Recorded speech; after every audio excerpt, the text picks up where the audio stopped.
Vamos a ver la evaluación con niños hoy, ¿sí?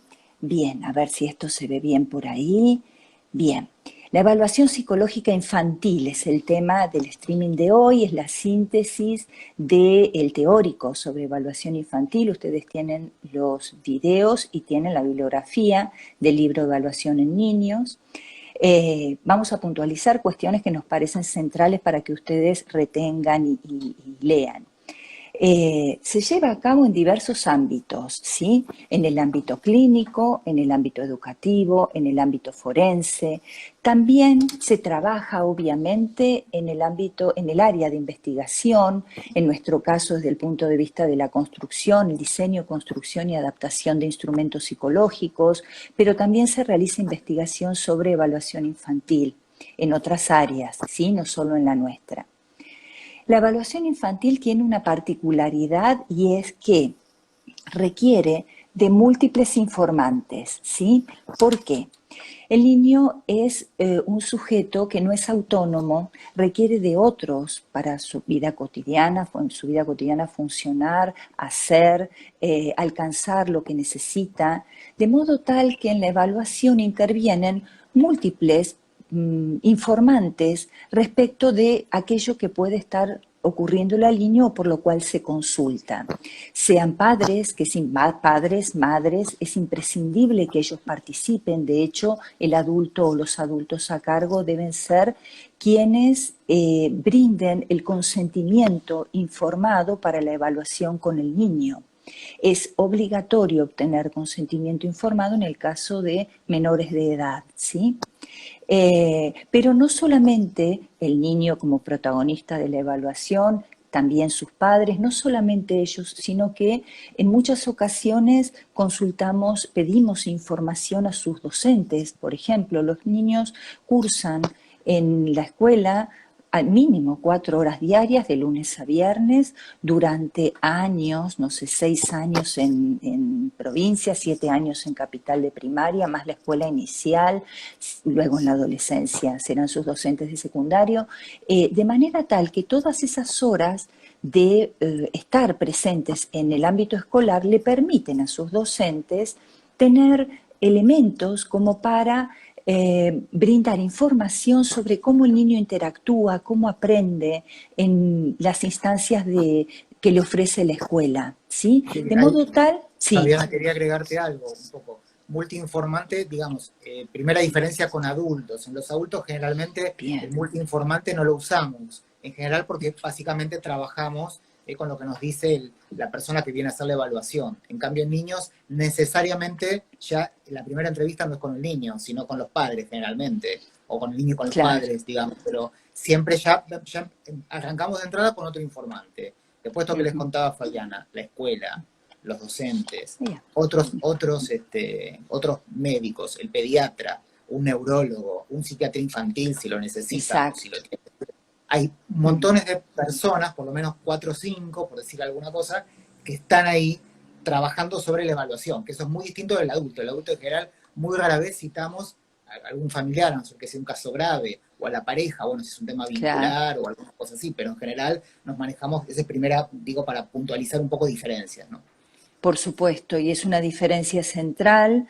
Necesitamos contar con otros. Muchas veces, de hecho, nos llegan espontáneamente. Muchas veces los niños no llegan espontáneamente a consulta, ¿sí? Llegan traídos por sus padres y habitualmente por derivaciones, o bien efectuadas por sus médicos pediatras que consideran que hay que realizar algún tipo de evaluación porque detectan posibles problemáticas a nivel emocional, o bien desde la escuela, como mencionábamos, porque sus docentes registran que puede haber algún inconveniente respecto del aprendizaje, ¿sí? de las maneras de aprender de este niño o de la niña, o particularidades en la forma en que se vincula con sus pares o con los adultos, de manera tal que es momento oportuno en la infancia evaluar para poder intervenir en caso de ser necesario y brindar opciones de respuesta y trabajo con aquello que, si llega a surgir alguna posibilidad diagnóstica de problemática, allí poder tener una intervención para mejorar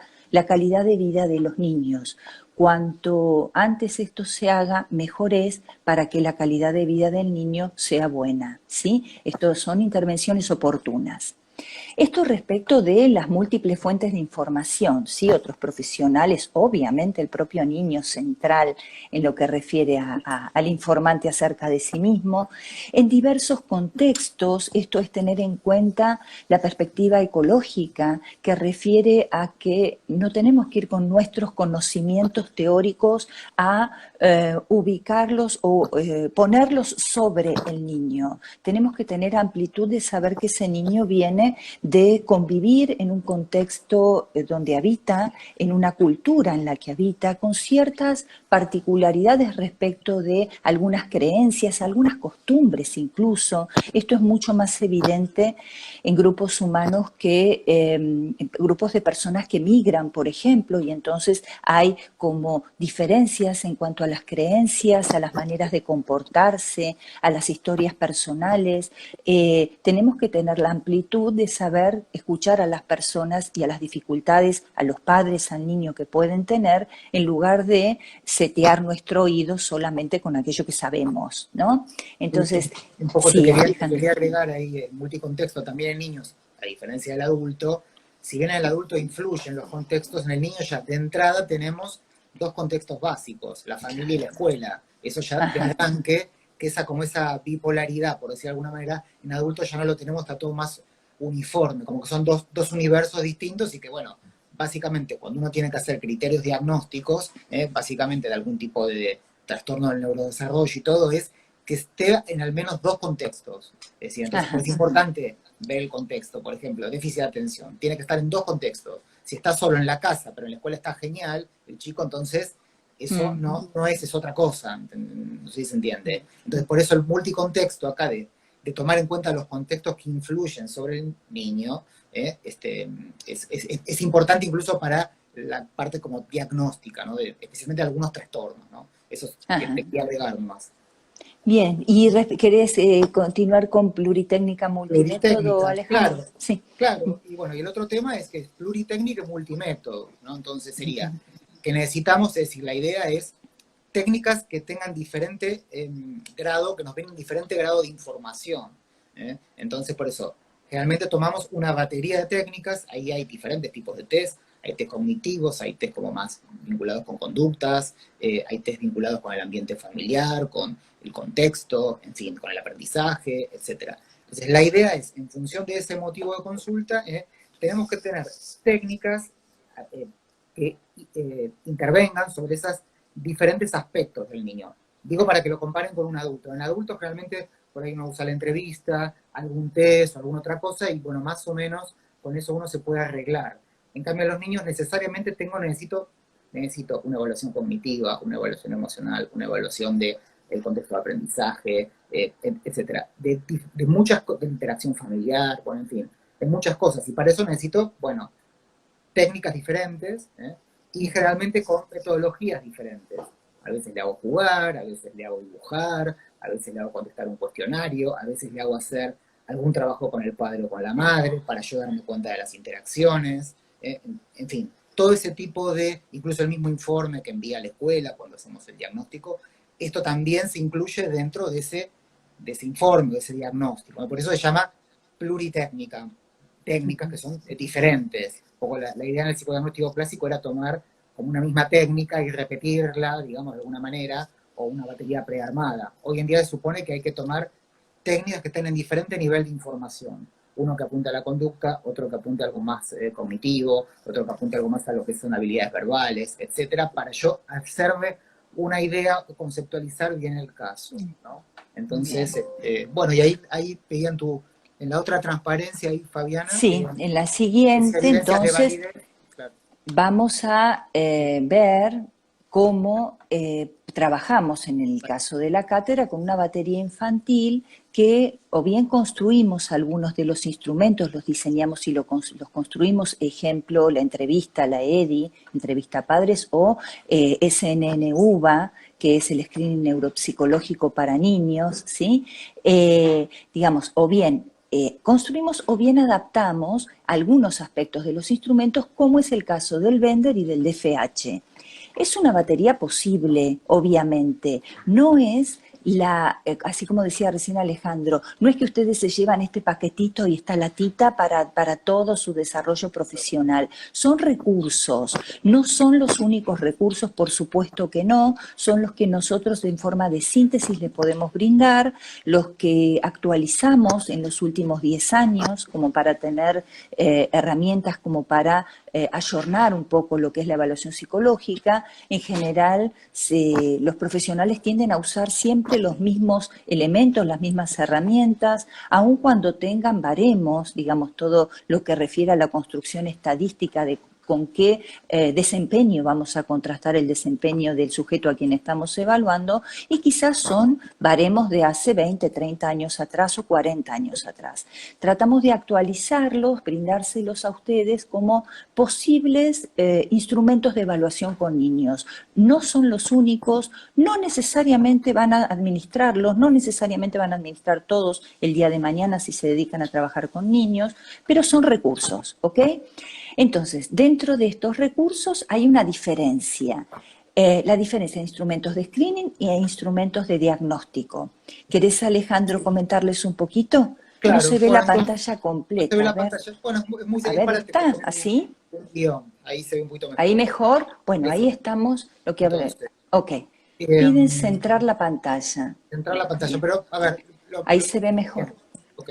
Vamos a hablar primero de screening y diagnóstico, y ahora les presentamos la pantalla completa y les hablamos bien.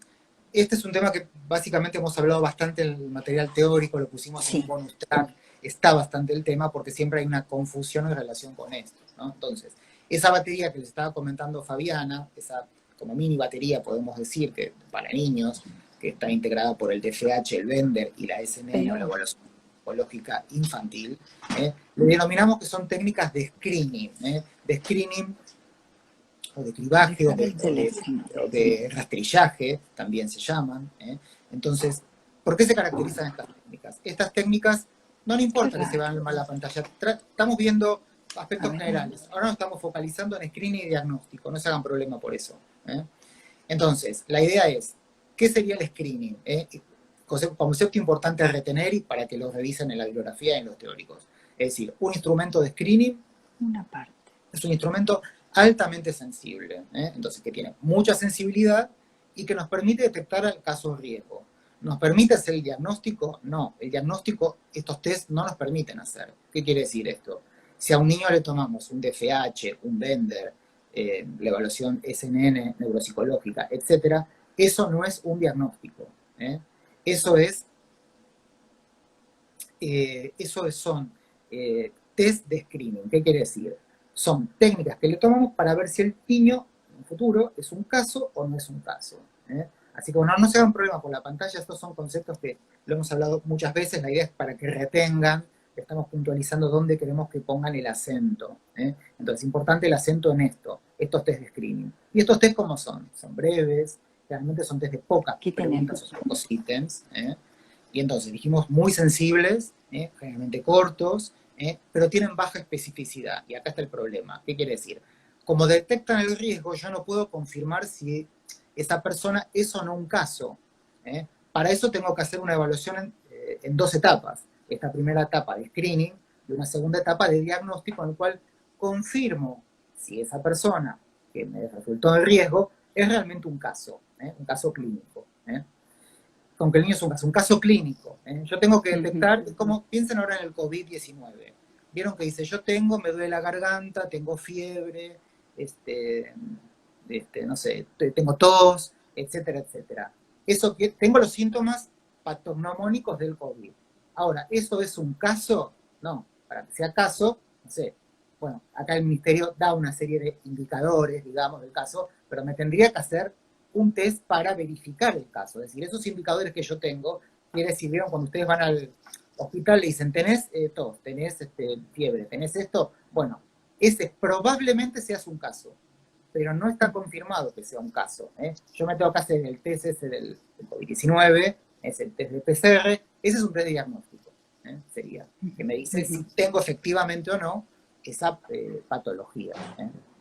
Sí, Acá Alex, están tenemos preguntando preguntas. Sí, a ver, también. a ver. Voy acercando y alejando la Dale. pantalla en Sí, función del concepto que vamos viendo, más allá de la totalidad que, como dijo alguien, de una forma u otra los mismos conceptos están en los videos, en las exactamente, imágenes, claro. ¿sí? Bien, preguntaban qué edades, con qué edades estamos evaluando. Va a depender del instrumento, de cómo ha sido construido el instrumento o cómo ha sido adaptado. Por ejemplo, en el caso del DFH y el Bender, el rango de edades es entre 5 años y 12 años. En cambio, en la SNN es 4, 9 y ustedes tienen que tomar entre 6 y 9 o 5 y 9. No, perdón, no tienen que tomar nada. Lo que se les plantea como batería posible es entre 5 y 9, ¿sí? Entonces, va a depender del instrumento a qué edad puede ser aplicado, a qué rango de edades puede ser aplicado. No es que toda la batería de la entrevista de niños es entre 4 y 12 años, por ejemplo.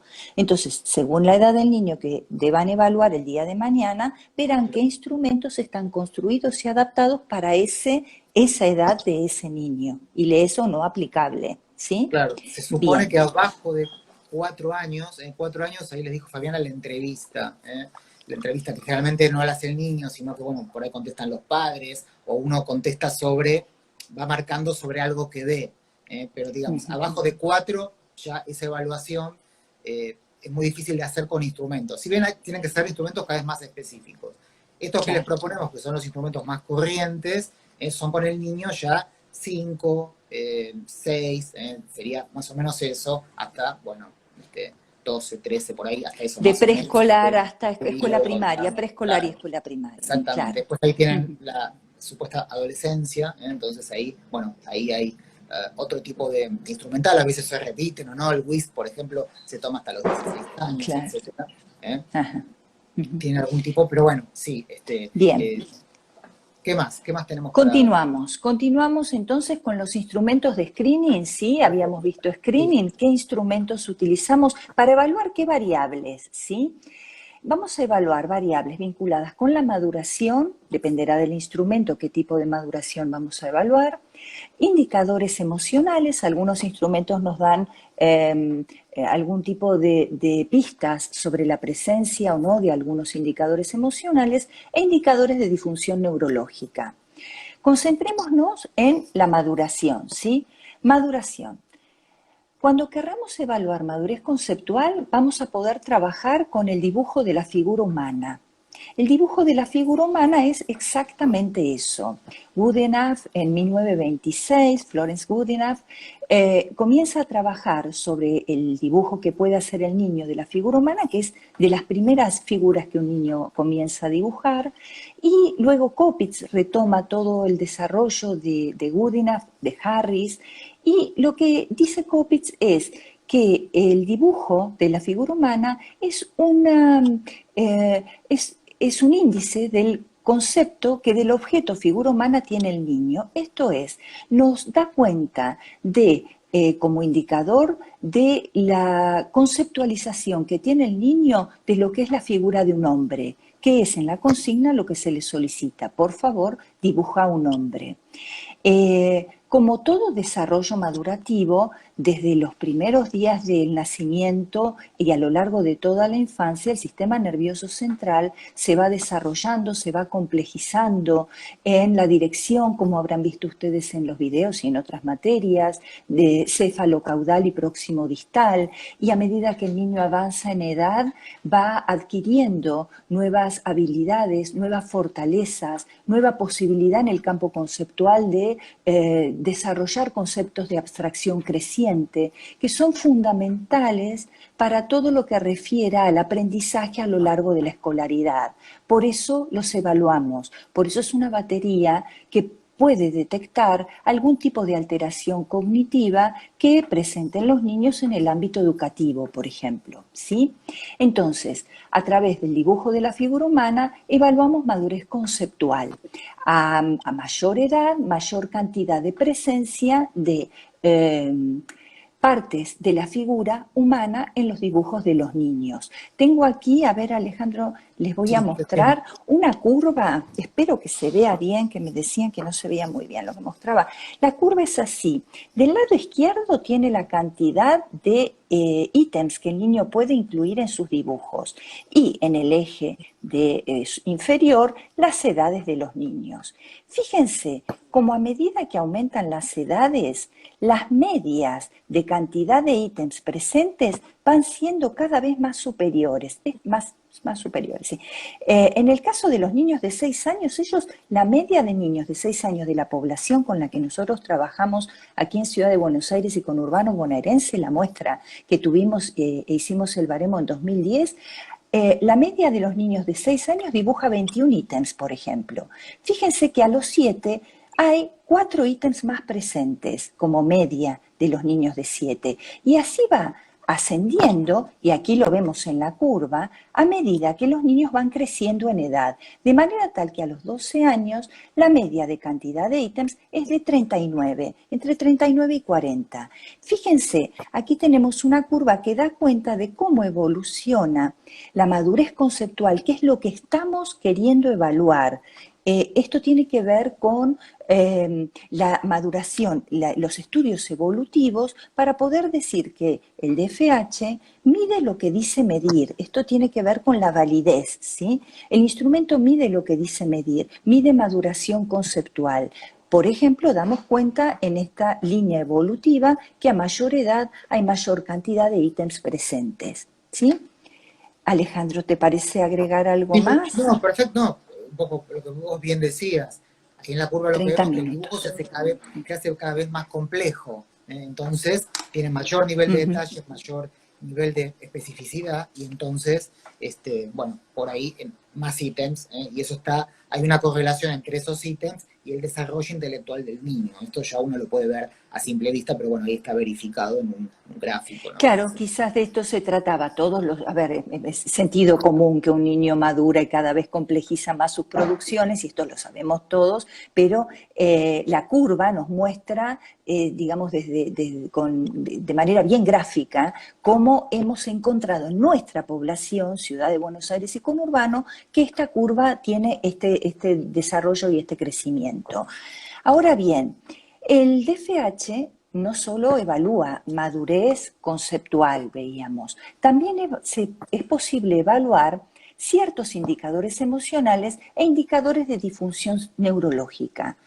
¿Por qué indicadores? Porque no tenemos que olvidar que estamos trabajando con técnicas de screening, ¿sí? Una técnica breve, en unos minutos logramos recoger esta información que tiene mucha sensibilidad, pero es bastante poco específica, de manera tal que vamos a detectar la posible presencia de indicadores emocionales en el caso de que los haya en el dibujo del niño. ¿Y esto con qué tiene que ver? Con que también se ha trabajado con grupos contrastados de que hay cierta frecuencia de aparición de ciertas formas de dibujar en niños que están realizando tratamientos terapéuticos. Se hizo este trabajo también en Ciudad de Buenos Aires y conurbano, y ya había trabajos previos de Copitz en su momento, muy amplios en cuanto a cantidad de población, donde se daba cuenta que determinada manera de dibujar podía estar asociada a la presencia de alguna problemática emocional. ¿Estamos seguros de esto? No. Es una posibilidad.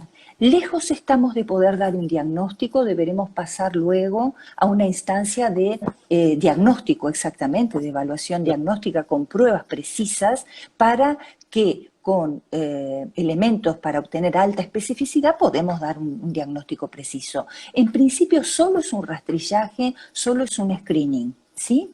Y por otro lado, también en esta misma dirección, indicadores de disfunción neurológica, de qué manera dibujan los niños que presentan alguna disfunción a nivel neurológico, a diferencia de los niños que no presentan estas disfunciones. Y allí detectamos ciertas maneras de dibujar que darían cuenta de posible presencia de algún tipo de disfunción que deberemos corroborar luego. Y nada, además está decir, no somos neurólogos como para dar un diagnóstico de una disfunción neurológica, obviamente, ¿sí? ¿Queda claro, expresado de este modo? ¿Sí? Bien. Perfecto. Bueno, Bueno, pasamos pasamos mejor de a... tiempo, ¿no? pasamos al Pasamos a vender. Bender, sí, estamos en media hora, dijo hace unos minutos Mercedes. Sí. Pasamos al Bender, que apunta a valorar maduración desde el punto de vista visomotriz. Esto es, se le solicita al niño que dibuje una cantidad de tarjetas que le vamos presentando, los dibujos de las tarjetas, y con ello vamos observando que el niño percibir es interpretar lo que se ve, ¿sí? Les mostramos un dibujo en la tarjeta, el niño lo percibe y a través de una acción motriz grafica aquello que percibe.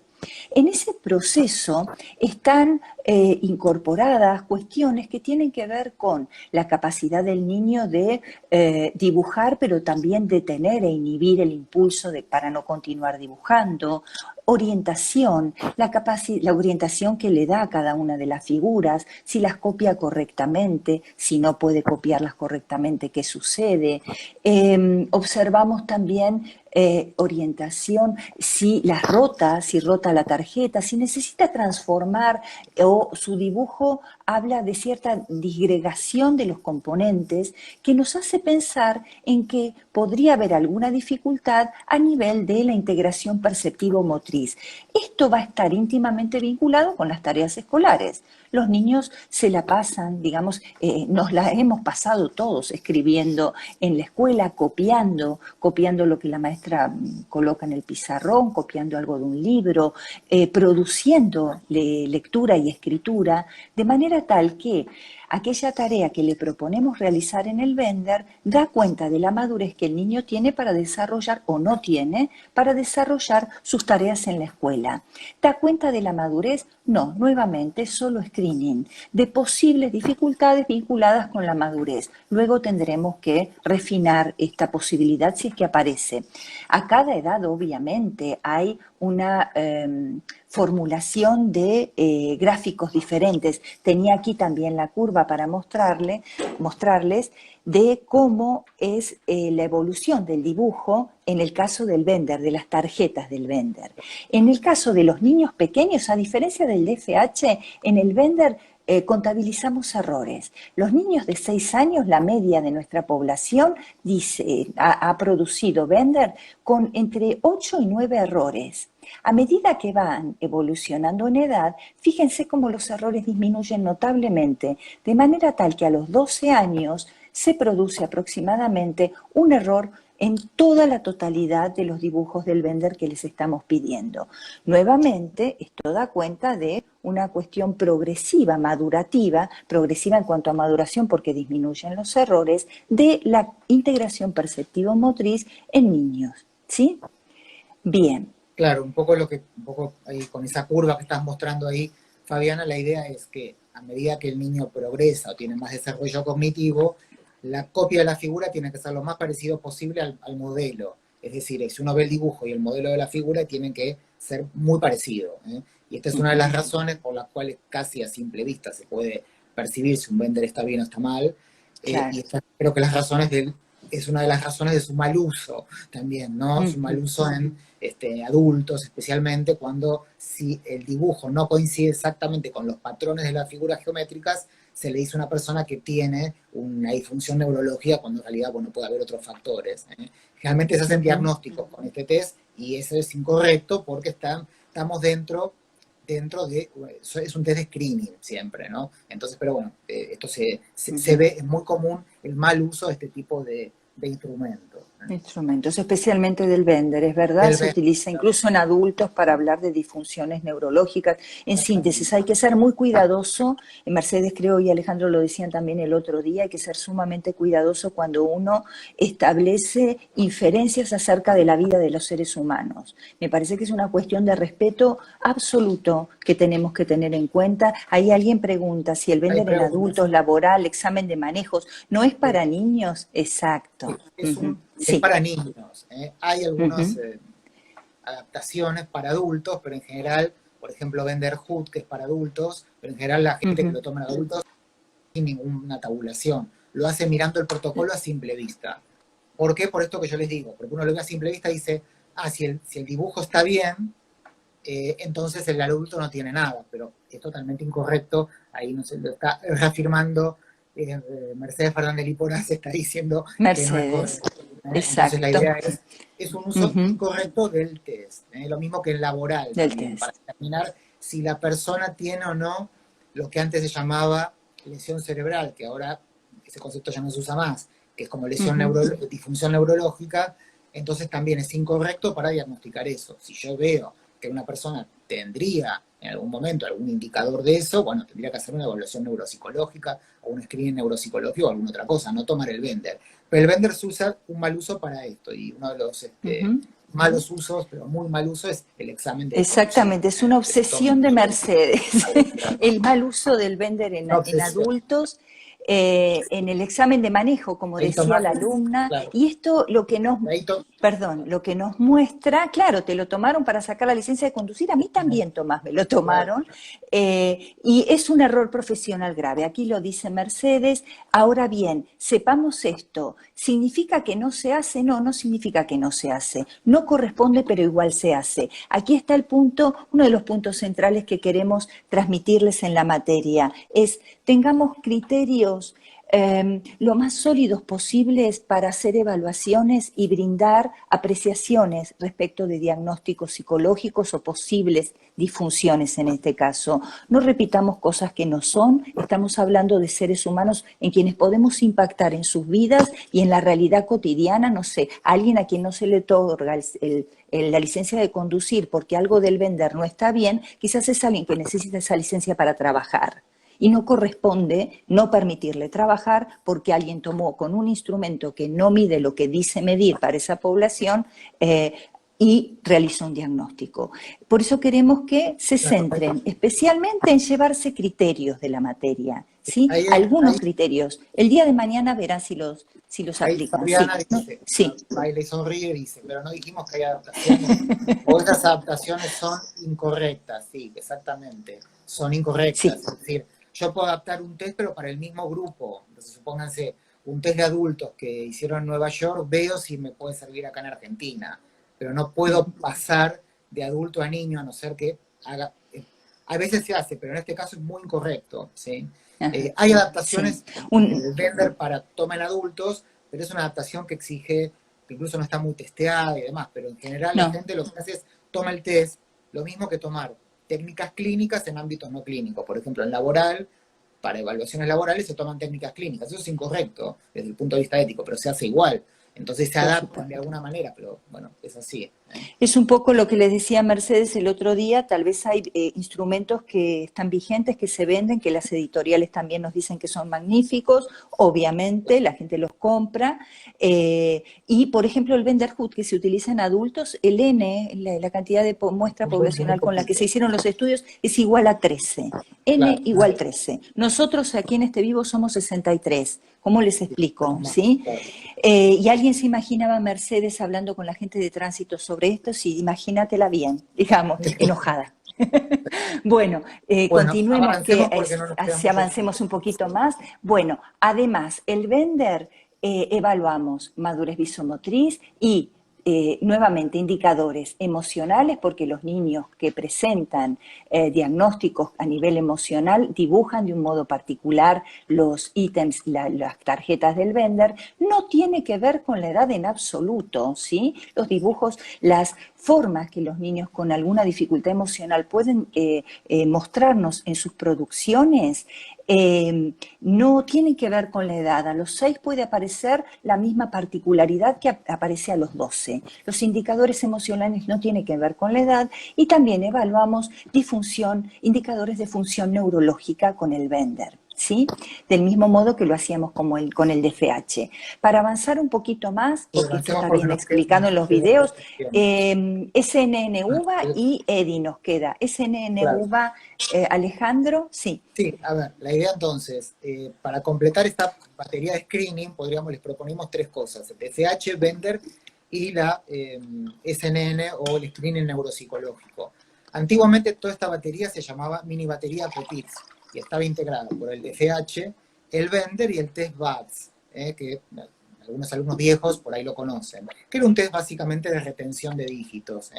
Entonces, que esa tarea de retención de dígitos se usa mucho para ver determinados procesos psicológicos en niños. Bueno, el tema es que la doctora Kopitz, cuando crea ese test, fallece, eso fue alrededor de los años 80, y básicamente ese test se siguió utilizando, pero no tuvo ningún tipo de actualización. Entonces la cátedra lo que decidió hacer hace 2 años, 3 años, se publicó en el 2017, es hacer un screening neuropsicológico, es decir, tomar tareas que se usan para valorar indicadores de disfunción neurológica. En adultos ustedes conocerán uno, que es el Mini-Mental, que se toman 8 minutos, es un test muy fácil para ver si la persona tiene o no alguna disfunción neurológica. Entonces, con esa idea, creamos un screening, pero para niños. Por supuesto que las preguntas para niños son, o las tareas, digamos en este caso, son mucho más complejas. Y ahí un poco la idea era encontramos 10 tareas, que de las muchas que puede haber para niños, queríamos hacer un test corto, de unos 20 minutos, más o menos, entonces el niño tiene que hacer diferentes tareas. Copiar un diseño, hacer una tarea de cancelación, retener dígitos, en fin, diferentes, ver si está orientado temporalmente, etc. Diferentes tareas, pruebas de analogías y demás. ¿Esto qué nos da? La maduración neuropsicológica del niño. Si puede pasar esta prueba, ¿qué quiere decir? Que el niño está en condiciones óptimas para los procesos de aprendizaje, para ir a la escuela y demás, y que no va a tener ningún problema en eso. Esa tarea, esa screening coincide.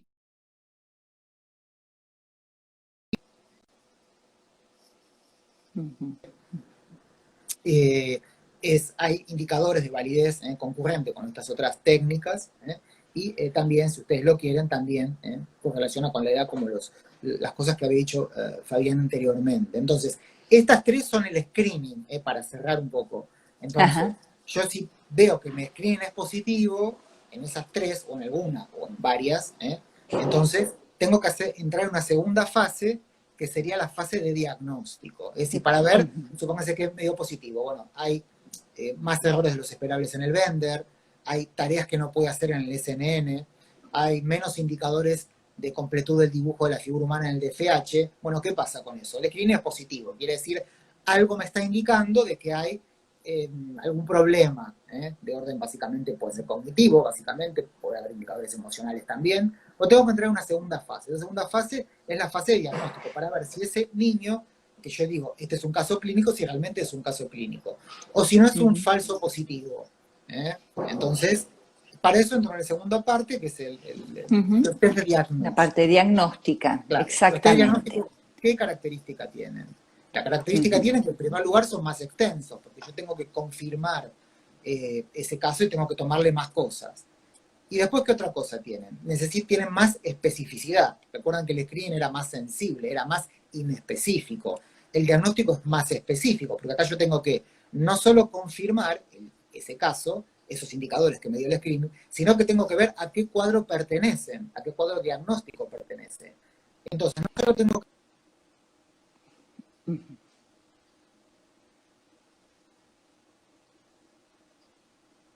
¿Qué componentes hay vinculados con estas disfunciones neurológicas? ¿Qué componentes hay en relación con el contexto? ¿Qué componentes son vinculares? Etcétera, etcétera, etcétera.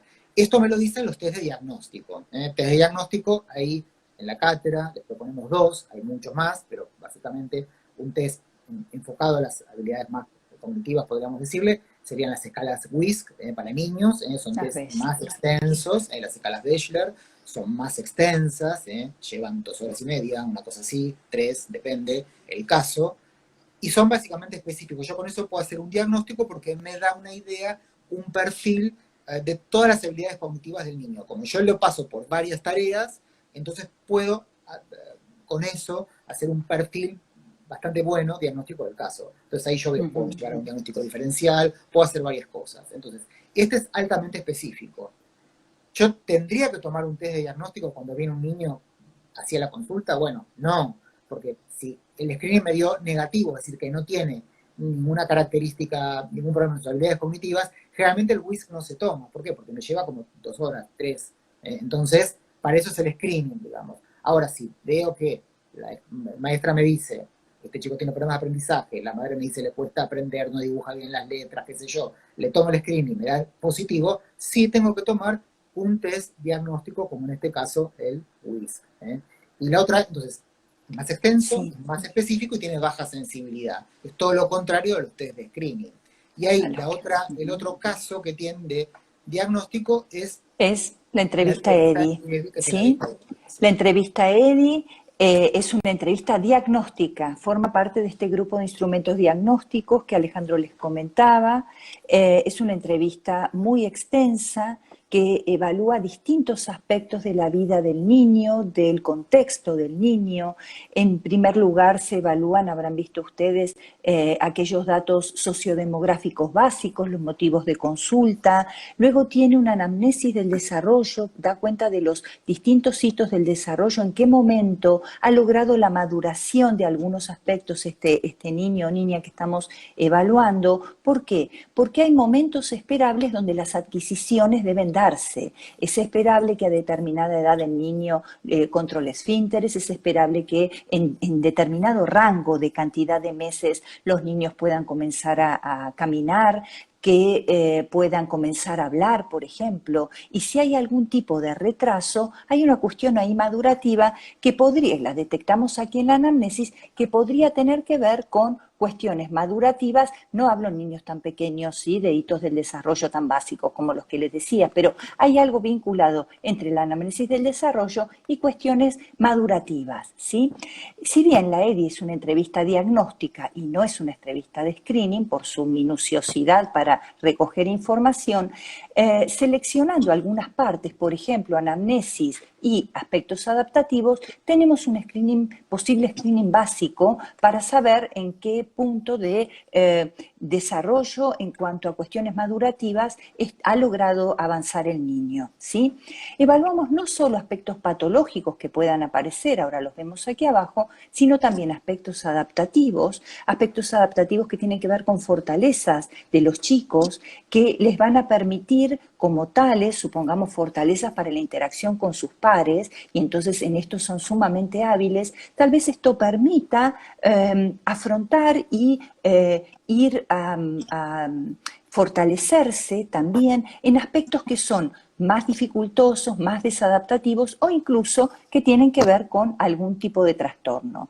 La EDI se basa en toda el área que tiene que ver con trastornos en los criterios diagnósticos del DSM-5, ¿sí? En ese sentido está altísimamente actualizada, la construimos y la publicamos en 2017, cuando el DSM-5 recién se estaba empezando a usar en la Argentina.